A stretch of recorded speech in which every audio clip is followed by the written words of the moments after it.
Apple, le nec plus ultra de la micro-informatique, une entreprise jeune mais déjà une institution, un symbole de l'ingéniosité et de la croissance, une courbe de développement à faire rêver, image de marque, réussite et un brin de provocation. Le cadre est une denrée précieuse, on le chouchoute, mais en contrepartie il doit être performant et ne pas craindre de se remettre en question.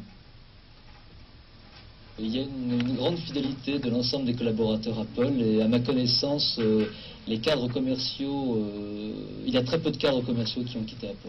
Comment est-ce qu'on choisit un cadre chez Apple? Est-ce que le diplôme constitue l'essentiel dans le choix que l'on fait, la base de choix essentielle, ou bien est-ce qu'il y a d'autres composantes qui entrent en ligne de compte? Nous nous attachons, les diplômes sont bien entendu importants, mais nous nous attachons plus aux qualités intrinsèques de chaque individu susceptible d'être recruté plutôt qu'à son diplôme. Ce qui veut dire qu'en fait, le cadre recruté chez Apple doit faire ses preuves à partir du moment où il a signé son contrat? Bien sûr.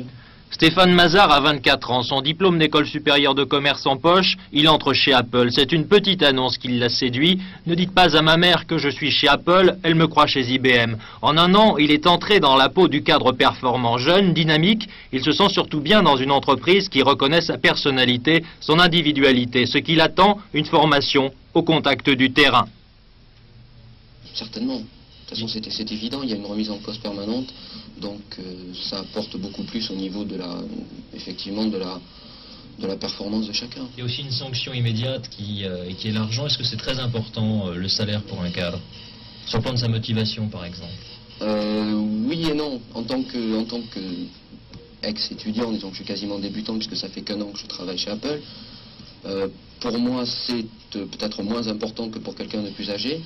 C'est important parce que c'est un critère de réussite, d'abord, mais c'est moins important parce que peut-être que chez Apple, il y a également une expérience, un vécu qui est lui aussi très très important, surtout pour un cadre débutant. Remise en cause, capacité d'innovation, performance. La mentalité des jeunes cadres a-t-elle véritablement changé? Si la notion de plan de carrière paraît aujourd'hui dépassée, au profit de notions plus modernes comme la mobilité ou la responsabilité, les obstacles au changement sont encore nombreux. Les choses auront véritablement évolué lorsque ce ne sera plus l'entreprise qui fait le cadre, mais le contraire. En attendant, l'avenir paraît souriant pour les entreprises de taille moyenne.